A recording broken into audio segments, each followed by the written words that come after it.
Hola, buenas. Voy a dar comienzo al taller en este caso, taller de propagación vegetal que se compartió el día, bueno, hace varios fines de semana atrás, sobre propagación vegetal. Mm,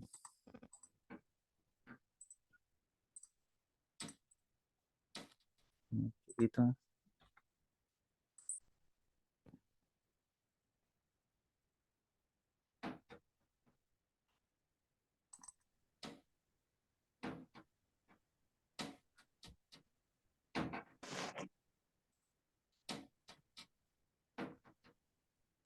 Cuida.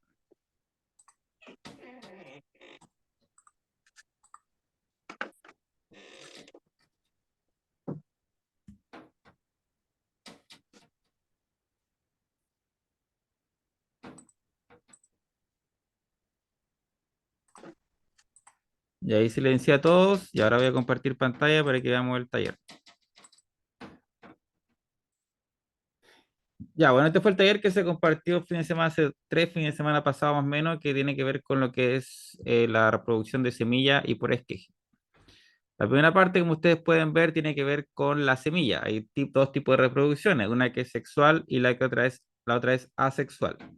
La sexual se requiere con todo lo que es natural de la planta, básicamente reproducción por semilla, que es el método originario, ¿cierto? Hay varias técnicas para poder propagar. La más recomendable es hacerlo a través de almas higueras, como la que ustedes pueden ver en la imagen de fondo. Hay distintos materiales, la que está ahí es de Isla. En mi caso particular ocupo unas de plástico, que son más fáciles de reutilizar, son más duraderas, y los alvéolos sobre todo son mucho más grandes. Bueno, ¿cuál es la técnica en esto? Hay varios tipos de sustrato, el más recomendable es la famosa turba. Ya la turba es un sustrato de color negro que viene de las turberas, de los países nórdicos, que básicamente son sustratos o tierras que pasan por un proceso de mucha humedad. Y pasan, posterior a eso se extraen, ¿cierto? Y pasan por un proceso de ultrasecado y quedan como una especie como de esponjita. Y funciona bastante bien para el tema que es todo lo que es semilla. Si tienen o han tenido en su poder, han tenido la forma de ocuparlo, van a ver que son texturas suaves, que son fáciles de germinar y funciona bastante bien. Y también siempre se complementan con otras que son más perlitas, que son unas pedritas volcánicas, ¿cierto? Que también pasan por un proceso de frío y calor y quedan como piedra pome. Y funciona muy bien para el tema todo lo que es circulación de agua, no se estanque la tierra y etcétera. Bueno, aquí en el texto dice, humedecer el sustrato de forma que quede bien hidratado. La turba idealmente tiene que estar húmeda antes de entrar al masiguera. Yo la hidrato en un balde, ¿cierto? Después ya vengo y la relleno en mi almaciguera y después que está bien humedecida, yo la puedo poner mis semillas. Se recomienda así rellenar la turba de una, dos, tres, perdón, de 2 a 3 veces hasta que quede bien homogénea en los alvéolos, ¿ya? De otra forma, si quedan agujeros o queda mal rellenada, posiblemente cuando toque el agua o yo me toque regarla, esto se va a ir hacia el fondo y se va a perder la semilla. Entonces, esas cosas tienen que tener en consideración. Vamos a avanzar el paper. Ya. Bueno, estos son valores promedios de lo que bueno, de las cosas o las cosas que deberían tener. Sistema a través de estaquejo de estacas. Ahí parece que me salté mucho. Ah, sí, pues salte. Ya voy a pasar. Bueno, vimos el tema de la almaciguera. Vamos al punto de las semillas. La semilla simiente, pepa, pipa o de cada uno, el cuerpo forma parte del fruto originario de una planta, estructura mediante la cual realizan propagación de plantas que obedece pues matofitos. Bueno, lo mismo que le mencioné, la semilla es el órgano reproductor, ¿cierto? La semilla produce por maduración un óvulo y un gimnosperma. La semilla contiene embriones, correcto, y el alimento almacenado comienza con tejido fino llamado endosperma. Bueno, cuando la semilla germina y todo, tiene todo un proceso de tejido. Crece siempre, primero crecen ¿cierto? Las raíces y después van dando origen a las hojas. Bueno, la planta tiene forma de alimentarse por hoja y por fama radicular, que son como los alimentos idóneos. Por lo tanto, tienen siempre la estructura de suelo, ya sea en turba o cualquier otro tipo de suelo que yo determine para mi planta, tiene que tener nutrientes y una buena estructura. Bueno, hay todo tipo de semillas. Hay unas con cáscara, Hay otras semillas que son más fáciles de germinar. Por ejemplo, hay semillas que son muy gruesas que yo tengo que romper la cutícula o el contorno de la semilla para que éstas puedan romperse. Muchas veces, a veces la semilla por sí sola no lo puede lograr. Por ejemplo, el cuesco del palto, ¿cierto? Que es una semilla, pero yo tengo que romperla un poco para que pueda germinar. De lo contrario, cuesta un montón. Bueno, a veces semillas con cáscara, estas también están protegidas, irán brotando al azar. Esta función de condiciones climáticas en lugar pueden tardar más o menos tiempo en germinar. Semillas sin cáscara, a través de un proceso mecánico, la cáscara se elimina y germina más rápido que el resto. Tipo de semillas que podemos cultivar: semillas de toda la vida, semillas híbridas. Bueno, semillas de toda la vida seleccionadas y desarrolladas desde hace miles de años, campesinos, a través de domesticación y plantas silvestres. Las híbridas son, de propio al nombre indica, son semillas que obtienes cruzando algunas variedades. Ya, bueno, las semillas de toda la vida son semillas originales, ya de especies, por así decirlo, endémicas. Las semillas híbridas son semillas que no son transgénicas, sino que son semillas que son de cruza. Por ejemplo, hay distintas variedades que yo puedo cruzar de forma natural. Puedo poner, por ejemplo, todos saben que las plantas tienen un órgano reproductivo masculino y femenino, y en este caso yo puedo hacer esa cruza de forma mecánica, ¿ya? Y sale otra origen, sale originaria de otra planta. Y la transgénica sí ya tienen que ver con cosas ya en laboratorio, modificadas en su gen, ¿cierto? Que hay toda una polémica ahí porque eso puede traer a la larga cosas negativas al cuerpo. Entonces, claro, son todas las variedades de semillas que hay. ¿Cuáles son las ventajas de una semilla transgénica? Obviamente que a nivel de agricultura tiene factores positivos, como por ejemplo mejor calidad de los frutos, más resistente a plagas y enfermedades, pero del punto de vista del agricultor, aún así a lo mejor no tan mejor, o sea, no tan bien para la gente que los consume. Bueno, eso es lo que era correspondía a lo que tema de semillas. Bueno, el segundo paso, aquí ya viendo el tema de la siembra, es un aspecto que va a decir que el sistema de siembra en el agujero es de acuerdo al tamaño de la semilla. Sí, bueno, como les recomiendo, cuando son semillas de distintas especies, ¿cuántas semillas van por cada alvéolo? Si son grandes como un zapallo, irán dos. Si son semillas medianas, irán cuatro. Hablo de tomate. Si son semillas muy pequeñas como la lechuga o hierbabuena o cosas, semillitas con mucha hoja, van cuatro o cinco. Eso es porque a lo mejor como entre más pequeña la semilla, más susceptible a que no germine y por tanto se ponen más variedades por alvéolo. Bueno, tercer paso, manejos y mantenciones. Una vez sembrada la almaciguera no se debe regar por lo menos 1 o 2 semanas. Bueno, eso dependiendo de la dejen y el clima. Si la sembrar ahora no puedo aguantar 1 o 2 semanas.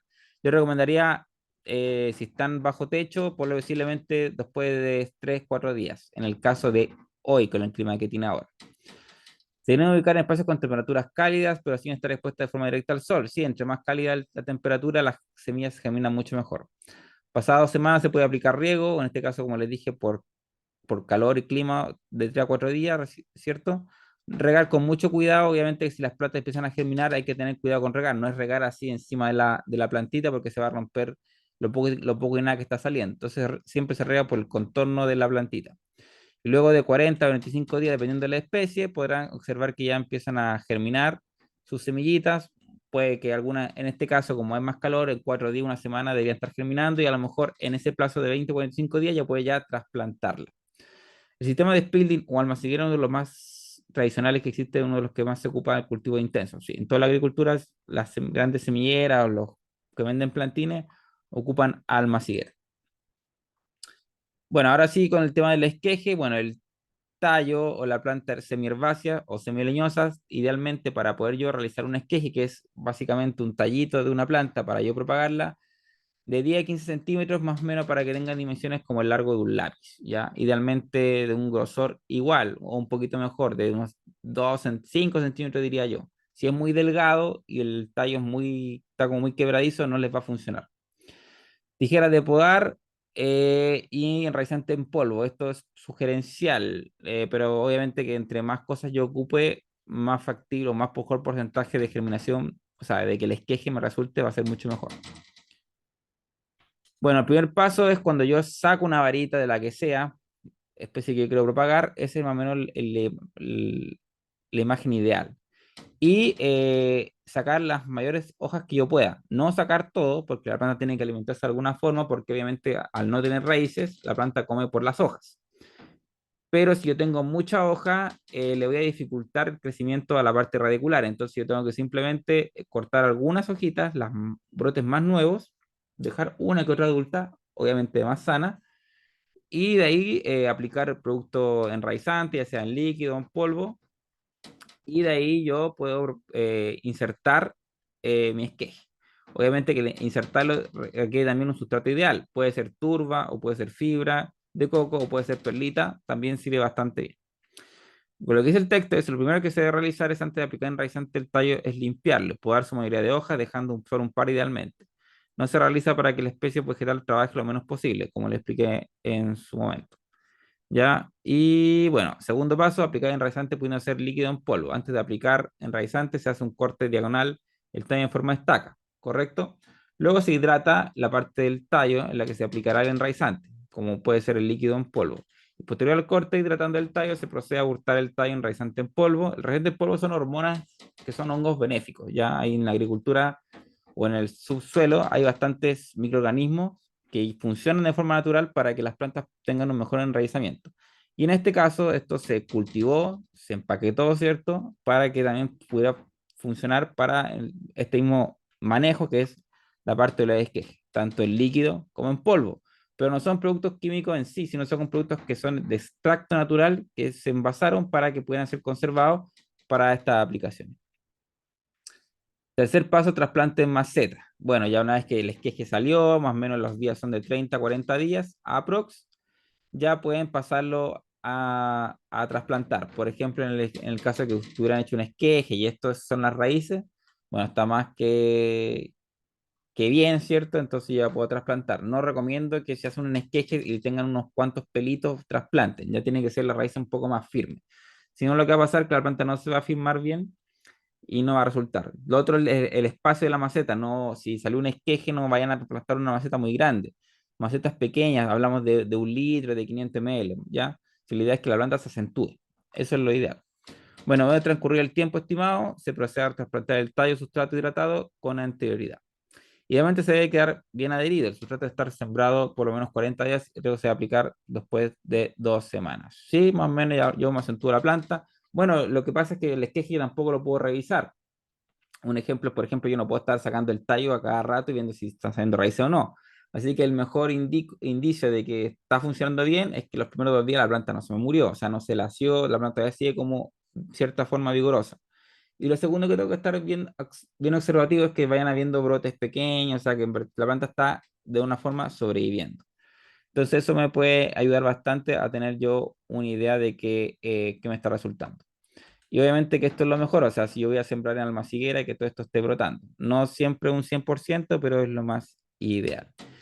Y ahí eso es lo que tiene que ver con el tema de propagación vegetal, desde las semillas y lo que funciona, ¿cierto? Cómo funciona el tejido, los distintos tipos de semillas que hay y según eso yo cómo debo manejarlas. La forma que yo tengo que tener las almacigueras, cómo rellenarlas, los sustratos que yo debo ocupar si quiero germinar. Muchas veces nos ahorramos el tema de la almaciguera para sembrarlo en maceta y crecen y va a crecer bastante bien, pero el tema es cuando yo la trasplanto, ¿cómo lo hago? ¿Sí? Por proceso natural las raíces se entrelazan y después un tema es separarlas. Posiblemente si las separo vaya a perder más de lo que vaya a ganar. Entonces, para evitar esos temas, es mejor hacerlo en almaciguera. Evita ese. Y aparte que ocupo más sustrato. Entonces me ahorro material y me ahorro el tema del trasplante.